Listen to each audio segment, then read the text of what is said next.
Table for Petre Damo. Thank you.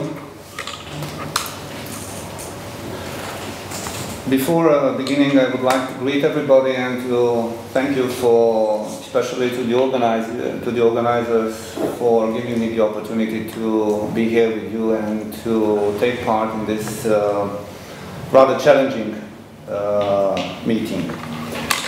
Regarding, in order to better be able to follow my contribution, I would like just to present you the structure, the way I organized it. Mainly it consists of 4 chapters. First of all, there is an introduction, then I have a number of statements and a number of proposals, and finally a sort of an ending, a roundup. The proposals come naturally as the title of the work relates to taking action as well. So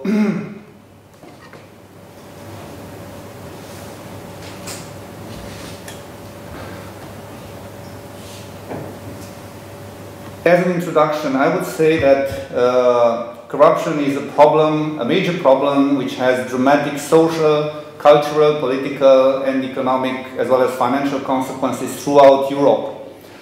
It has acquired a systemic form in a number of countries, particularly in Central Eastern Europe. And in spite of some high-flown declarations, it seems it has been tolerated by European Union bodies for the sake of political, economic, financial, and strategic reasons. Corruption has been intrinsically linked with political power, crisis, and austerity. Political decision makers prefer to implement harsh austerity measures directed against people instead of adopting legal, economic, and financial measures against those factors responsible for the surge of the national debts and deficits, as well as for the plundering of the national budgets precisely by means of corruption. In the aforementioned context, it would be not far from truth stating that in Romania, like in other Central Eastern European countries, the crisis overlapped an already embedded multi-layer crisis. It has social, cultural, moral, political, and economic. I would go to a citation from a book that appeared in 2006, and it spells about the beginnings of political life after 1989.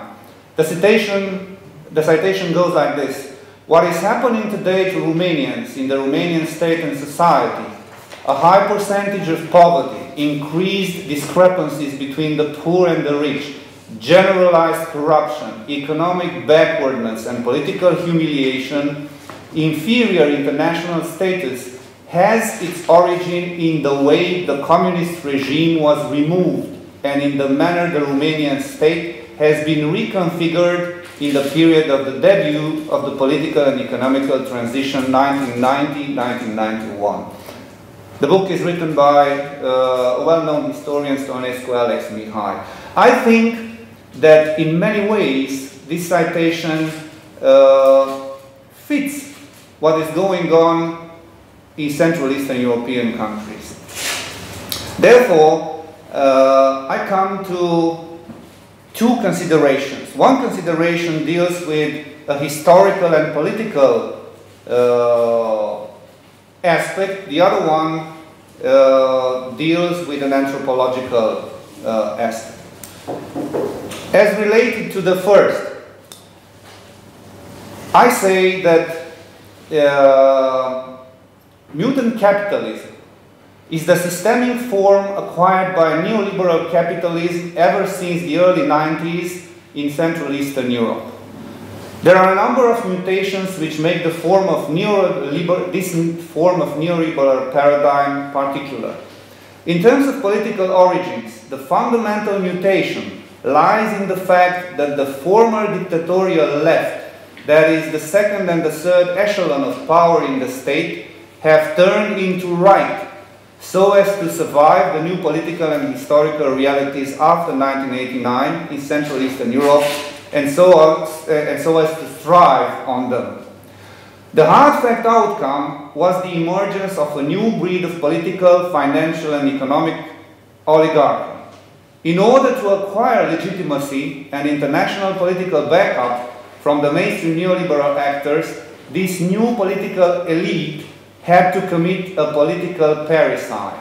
That is, to deny their own political origin by publicly condemning the former political system and ideology.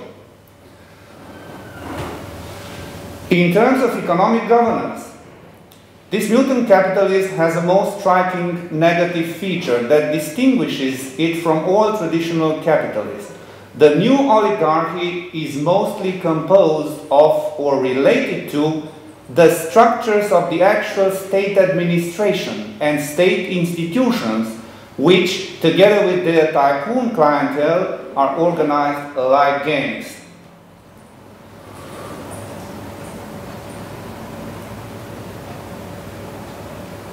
In terms of international politics, there is one thing to add to this. It is worth remembering that the Orange Revolutions, which swept throughout Eastern European and some former Soviet countries in the mid-2000s, stand for the all-out undercover support of the United States administrations for the latest phase of this transformation. That goes with the official denial as well as with the demonizing of the former communist system and ideology by the very former communist apparatchiks. Ending with this historical and political consideration, which I consider necessary for the understanding of my contribution related to corruption, I would come to a brief anthropological consideration. In terms of anthropology, it may be worth considering the idea that can be found in the works of some great authors, coming from Jonathan Swift to William Golding, as well as others, and scholars, renowned scholars such as Sigmund Freud, according to which the human being has an innate drive toward evil and corruption. Once we accept such a hypothesis, it would lead to an explanation of the perpetuation of corruption since time immemorial, both at individual and group level. Now, coming to the chapter of statements, which I submit to your attention and to your criticism as well. The first statement goes like this. There is a connection between corruption and social development. This is obvious. Presently, this may be broken down to a triad consisting of corruption on one hand, politics and power, respectively, crisis and austerity on the other. Apparently, austerity measures have been taken in order to counteract the crisis. In reality, austerity measures directed against people all over Europe have been preferred by governments instead of other measures to combat the crisis, which would have prevented the very political class in power and their clientele from illegally thriving on. In terms of politics, the ongoing crisis has been used as a pretext by the neoliberal political class in power to justify the difficult social economic situation and make people forget that before the arrival of the crisis, life had been the same for other reasons. Thus, for the sake of political protectionism, no active legal solutions were taken to stop the ever-increasing debt and deficit and the ransacking of the national resources.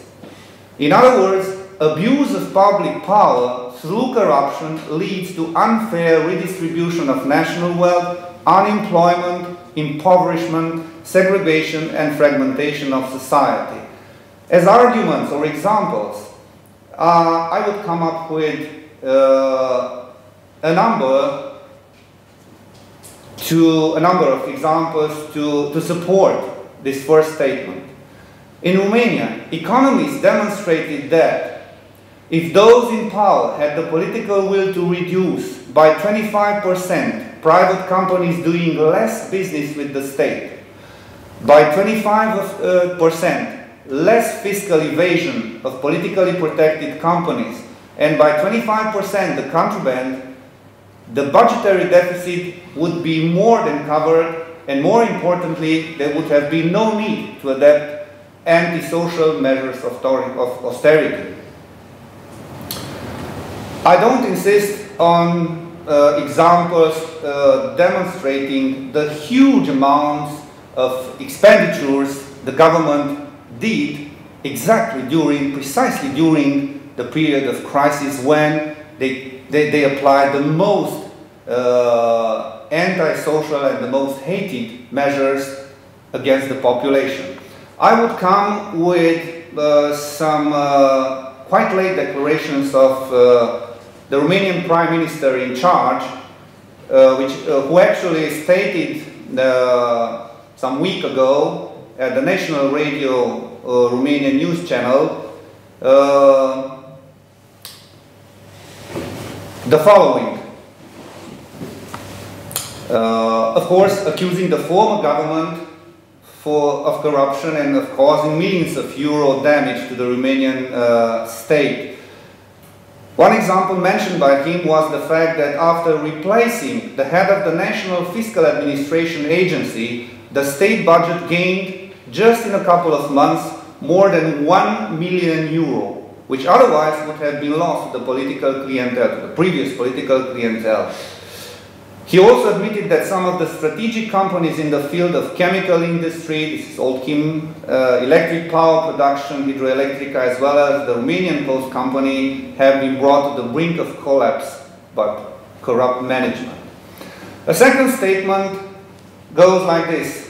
Corruption has been instrumental in the implementation of the grand privatization of public services and common goods, namely energy production and distribution, transportation, mining, healthcare, education, imposed by the European Union and the IMF in Central Eastern Europe, serving the European Union and multinational companies' strategy in the region, as well as the immediate interest of the corrupt political, local or national political authorities in charge. In most of the cases, probably this is the same for all Central Eastern European countries, the so-called privatization meant literally undermining national strategic economic interests by dismantling from inside important state-owned firms and generating social insecurity and unemployment. A third statement goes like this. Rising corruption in some regions of the European Union, particularly in Central Eastern Europe, does impact the whole Europe by generating democratic deficit, less social protection, soaring debt and deficit, and ultimately more submission to policies imposed by the European Union bodies, by the European Central Bank and the IMF. Of course, one result which we feel in Romania is, the Greeks also felt it, you become a sort of an experiment laboratory and whose results are enforced later on throughout Europe.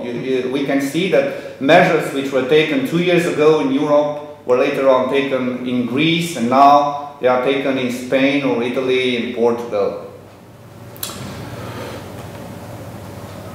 As a fourth statement, I would mention that corruption is rather similar when you look upon the states in Central Eastern Europe. And this relates to historical, political, economic, and psychosocial causes, mainly. As arguments, I could tell you that during the Joint Social Conference process, which we organized both at European level and in Romania, we had 2 editions, in 2010 the first and in 2011 the second, with participation on behalf of important European trade union confederations, as well as from Central Eastern European countries. We noticed that striking similar features or elements of corruption were mentioned in Czech Republic, in Hungary, in Bulgaria, as well as in Romania. And during this year, when I was at the Zagreb Subversive Festival in May, I realized that the same complaints or the same elements appear in the former Yugoslavian states. As fifth statement, I say that corruption has been tolerated by the European Union bodies for the sake of preserving their neoliberal upper hand status quo in the decision-making process. Albeit the European Union does have a number of recent official initiatives to combat corruption, when considering reality, it seems that all these appear more like some loud or snoring attempts to appease and divert public opinion than committed endeavors. Of course, as examples, I could, but I skipped these attempts that you could find at the European Union Commission level. You can find them at the Parliament level, with the fact that, for instance, the European Parliament admitted that there is an estimated 120 billion euro damage to, which amounts to 1% of the EU GDP, as money lost to corruption in the European Union each year, and that 80% of the citizens consider corruption as to be a major problem in their country, and so on and so forth. At the same time, at the EU Council level, there is an organism called GRECO, the Council of Europe Group of States Against Corruption, which is supposedly acting against corruption. However, my assumption is that the European Union bodies have turned a blind eye to corruption at national levels, particularly in Central Eastern Europe, in exchange of implementing their own policies by precisely making use of the national corrupt political authorities in some countries. As arguments, I would come with one of the latest developments in Romania, that goes like this. Probably the most outrageous foreign intervention in terms of internal affairs and democracy of European state happened during the Romanian referendum of August 2012, when top representatives of the EU, the United States, Germany and Hungary all together practically changed the result of the ballot by trampling the fundamental principles of international public law and democracy and reimposing the former president, who was democratically and legally deposed from position by 7.4 million Romanians. The question that arises at this point is the following. What could be the reason for granting such international support to a high official and his party, namely the Democrat Liberal Party, that are notorious for taking corruption to the limits? I let this to your assessment as be questioned or further answered. Ending with the chapter of statements, I come to the chapter of proposals, where I would like to put forth a number of proposals which I myself and a number of colleagues in the Joint Social Conference in Europe, and coming from the trade union sector as well as from social networks, try to put forth in an organized European campaign against corruption. First, we believe that there is a need for developing actions and programs of cultural and political education of the younger generation for social solidarity and democracy. This would aim at a better understanding of the importance of collective and individual consciousness, as well as at raising the interest and active involvement of the youth in activities related to democracy, social responsibility and social solidarity, and ultimately to combat corruption. A second proposal deals with launching corruption audits, following the already established debt audit paradigm. Probably you know there are different organizations at European level, but one of them is CADTM, which is based in France and in Belgium, actually, in Brussels, that organized audits in terms of debt and demonstrated that debts of some countries, for instance, in South America, but not only, are illegitimate. Following this paradigm, I think we could push for audits on corruption, targeting different countries and using people who have expertise, like Petrus or others who are here, who have expertise and who have worked for a long time in this field. A next proposal relates to setting up mechanisms that allow trade unions, social movements and NGOs, that is actors of civil society, to meet political legislative factors, that is MPs and MEPs, so as to lobby for anti-corruption legislation both at national level as well as at European level. A next, probably even more concrete proposal of action that derives from the reality I studied and encountered in Romania.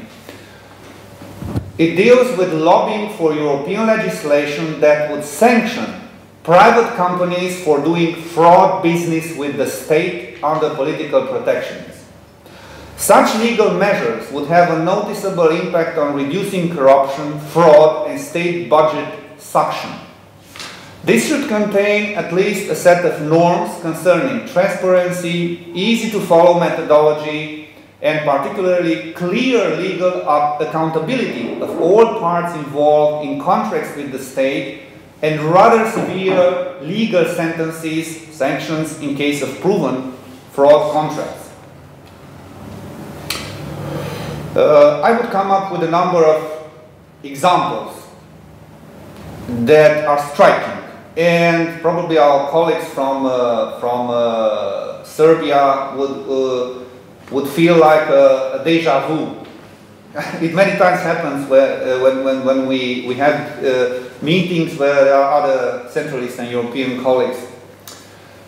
One example, the Romanian government paid in time of crisis more than 900 million euros on dubious contracts with private companies owned by their political clientele. One example, law consulting companies belonging to the very former Ministry of Justice, Stoica Valeriu, gained no less than 50 million euros from contracts with state institutions and agencies that have their own oversized and well-paid legal specialist staff.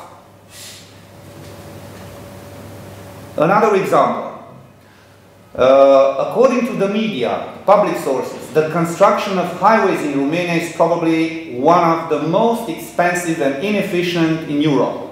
More than 27 million euros per kilometer, which is 12 times more than in Bulgaria and almost 3 times more than in Austria and Greece. In Hungary, the price is around the price in Hungary is around 11 million euros per kilometer. Whilst in Germany and Czech Republic the price per kilometer is around 19 billion euros. In spite of such high price, only 42 kilometers have been actually finished in the last 10 years.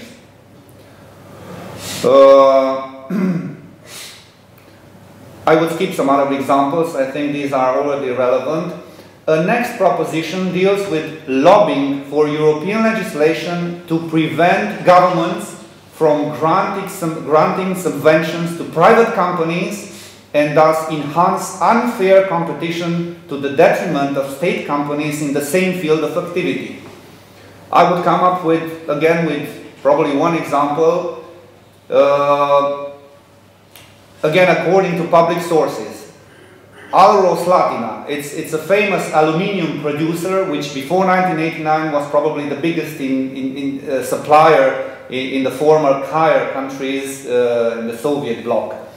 Presently is owned by a Russian company, has been constantly blackmailing the Romanian state by threatening that if they are not supplied cheaper gas and electricity than on the market, they would stop the production of aluminum. Now the question is, why do not state institutions, such as the National Anti-Corruption Department, take any action against such companies? Question mark. A next proposal deals with lobbying for European legislation to prevent governments from selling out state companies in strategic sectors, that is energy production and distribution, transportation, mining, so on and so forth, which have accumulated huge debts to the state budget precisely due to political protectionism granted in exchange to mafioso management at speculative prices below the real market value. I would come up with, again, I try to give you an example.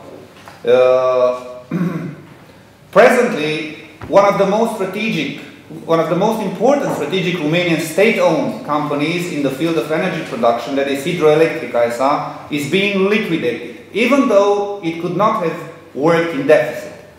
The main argument of the new government, we had a government change in March this year. The present government is a coalition between the Social Democrats and the Liberals. So the argument of the new government consists of saving the asset by getting rid of the former corrupt, leech private companies, so-called wise guys in electric power field, with whom this company, the Hidroelectrica, had signed, following, of course, political protectionism, rather disadvantageous contracts, which brought them to the brink of collapse. Now, however, it appears that the new government continues to say detrimental policy, like the former one, because they pay obscenely high salaries to certain public servants. For instance, the liquidator of this state-owned company is paid from the state budget with the outrageous monthly salary of 50,000 euros. I repeat, 50,000 euros per month. Even more shockingly, this lawyer would be granted a bonus of 3 million euro in case he manages to successfully liquidate this state company in 3 years' time. All this money comes from public sector. It is the money of the people, it is the money of the taxpayers during times of crisis when salaries were cut by 25%, pensions by 15%, so on and so forth. Another proposal, I think is the last one, deals with lobbying for European legislation to hinder high officials from getting easy first-hand access to sensitive information and data related to privatization and other economic and financial projects, and particularly to prevent them from making use of such information and data for their personal interest or for their group interest. Example and arguments. In Romania, as well as in other Central Eastern European countries, it often happened that the very same high officials who orchestrated the privatization of important public assets in strategic areas such as mining, energy production, oil and refinery and highway construction were the ones who would become the actual owners of those valuable assets. For instance, if a high official knows the information about the lands upon which a highway is to be built, he would simply buy out all those lands at a very low price for the poor peasants, owners, before the actual construction of the highway, and then sell those lands to the state at tremendous price, to the state which he is working for at high salaries. This is a notorious way in which many have become tycoons overnight. The same applies for the same which was said before applies for bringing state-owned companies to the brink of bankruptcy, only to sell them during fake auctions and buy them out at a low price. Now, that the alternative to everything that has been said can neither be solely national nor solely European. It can neither be just social nor just political, but it should be joint European and national, as well as social and political, and be a cross-section response of all actors involved in different social and political life, and ultimately of all of us. It depends on each of us to push for a change. Thank you.